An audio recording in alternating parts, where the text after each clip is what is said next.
Ia menyatukan sebagian besar wilayah itu dalam satu pemerintahan dan menjadi pemimpin pertama sebuah dinasti baru, yaitu dinasti Ayyubiyah. Ia kemudian menggunakan kekuasaannya ini untuk menghadapi tentara salib dan membebaskan Al-Quds.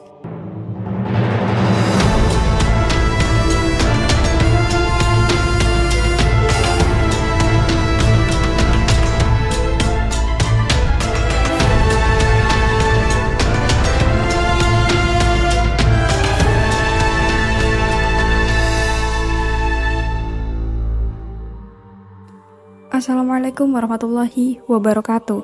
Halo Sobat Muslimpedia, semoga Allah selalu menjaga antum semuanya. Dan di video kali ini kita akan membahas tentang Salahuddin Al-Ayyubi, sang pembebas Al-Quds. Salahuddin Al-Ayyubi sudah sangat dikenal luas di dunia Islam. Ia seorang pahlawan muslim yang dikagumi orang-orang di timur dan barat.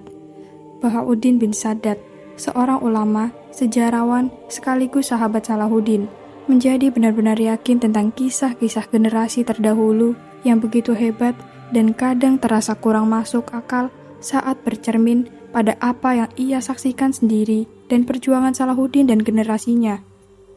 Ibnu Al-Tir, seorang sejarawan sejaman lainnya yang sering mengkritik Sultan pertama Bani Ayyub itu, mengakui bahwa Salahuddin merupakan pribadi yang langka pada masanya, dengan banyaknya kualitas dan amal perbuatan yang baik, hebat dalam berjihad menghadapi orang-orang kafir yang penaklukannya telah menjadi bukti. Bahkan musuhnya, William of Tyre, seorang pendeta dan sejarawan dari kalangan orang-orang Frank yang hidup pada masa itu, juga mengakui bahwa Salahuddin adalah seorang yang berpikiran tajam, pemberani di medan tempur, dan memiliki kedermawanan yang luar biasa. Salahuddin memiliki nama asli Yusuf.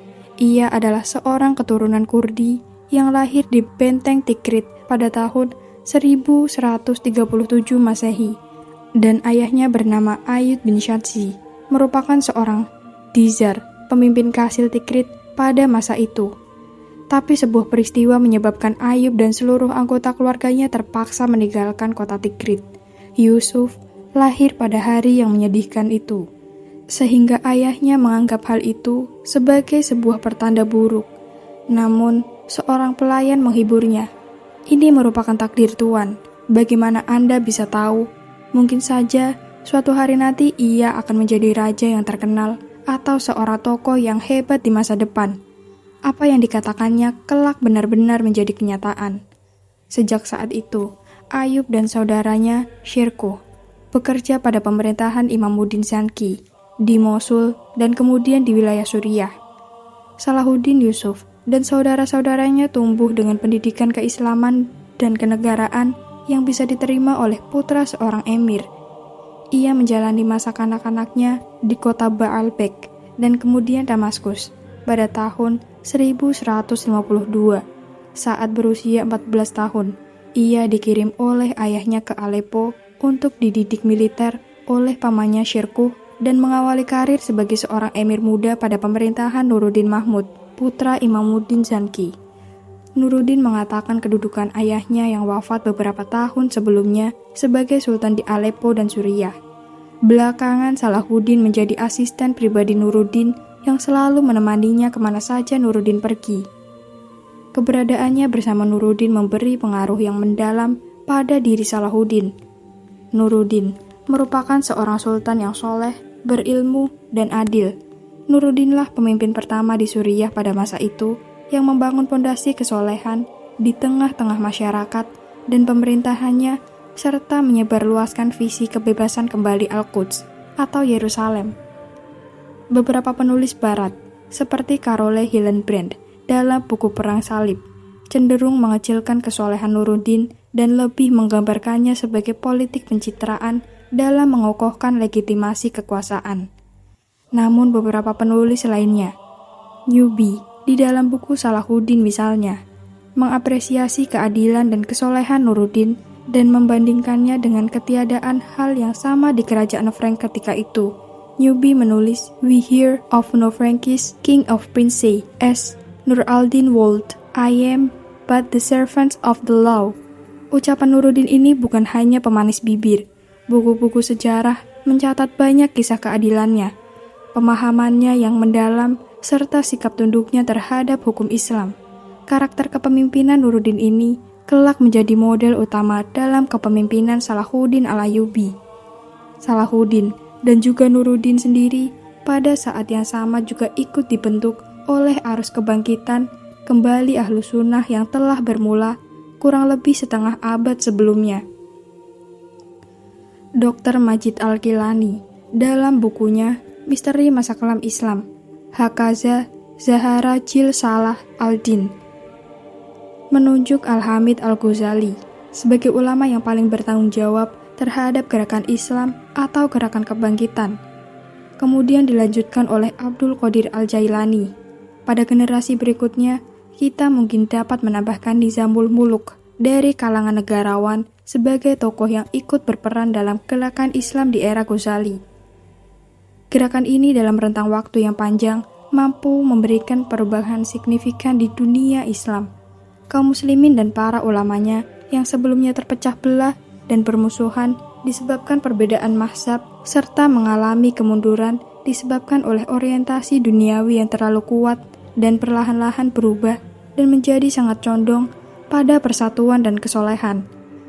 Medium terpenting bagi pembentukan dan penyebaran tata masyarakat baru di dunia Islam ini adalah madrasah, kurang lebih setara dengan universitas pada masa sekarang ini, yang menjadikannya madrasah Nizamiyah sebagai model utamanya. Nuruddin dan Salahuddin adalah buah dari gerakan islah dan pada gilirannya menjadi pemimpin yang menerapkan islah di tengah-tengah masyarakatnya. Madrasah-madrasah penting tumbuh subur di bawah pemerintahan mereka. Karir Salahuddin mulai bersinar terang saat ia mengikuti ekspedisi pamannya, Syirkuh, sebanyak 3 kali ke Mesir, antara tahun 1163 dan 1169 Masehi di Mesir, yang ketika itu dikuasai oleh dinasti Fatimiyah yang berpaham Syiah Ismailiyah tentang mengalami kemunduran drastis dan terancam dikuasai oleh orang-orang Frank atau tentara salib. 2 ekspedisi pertama gagal dan menyebabkan trauma pada diri Salahuddin yang ketika itu masih berusia awal 30 tahunan. Ketika pamannya yang merupakan pemimpin angkatan bersenjata di Kesultanan Nuruddin mengajaknya untuk menyertainya pada ekspedisi yang ketiga, Salahuddin menolak. Demi Allah, katanya, saya tidak akan ikut berangkat ke Mesir, bahkan sekiranya saya dijadikan raja di sana. Tapi Syirkuh mendesaknya dan Nuruddin memerintahkannya untuk berangkat, sehingga ia tidak bisa menolak lagi. Apa yang dibencinya itu ternyata akan membawanya pada kepemimpinan dan kerajaan yang begitu besar. Mesir takluk dengan mudah pada ekspedisi yang ketiga di tahun 1169. Salahuddin menggantikan pamannya yang meninggal dunia 2 bulan kemudian sebagai wazir Mesir. Selama 2 tahun, Salahuddin memperkuat posisinya dan pada tahun 1171, ia menghapus dinasti Fatimiyah dan menjadikan Mesir sebagai negeri Sunni di bawah pemerintahan Nuruddin. 3 tahun kemudian, Nuruddin wafat di Damaskus. Dalam 1 dekade berikutnya, Salahuddin muncul sebagai emir terkuat di wilayah Mesir, Suriah, dan Mesopotamia. Ia menyatukan sebagian besar wilayah itu dalam satu pemerintahan dan menjadi pemimpin pertama sebuah dinasti baru, yaitu dinasti Ayyubiyah. Ia kemudian menggunakan kekuasaannya ini untuk menghadapi tentara salib dan membebaskan Al-Quds. Apa yang sebelumnya dibenci oleh Salahuddin ketika akan masuk ke Mesir, ternyata menjadi kebaikan baginya dan bagi dunia Islam.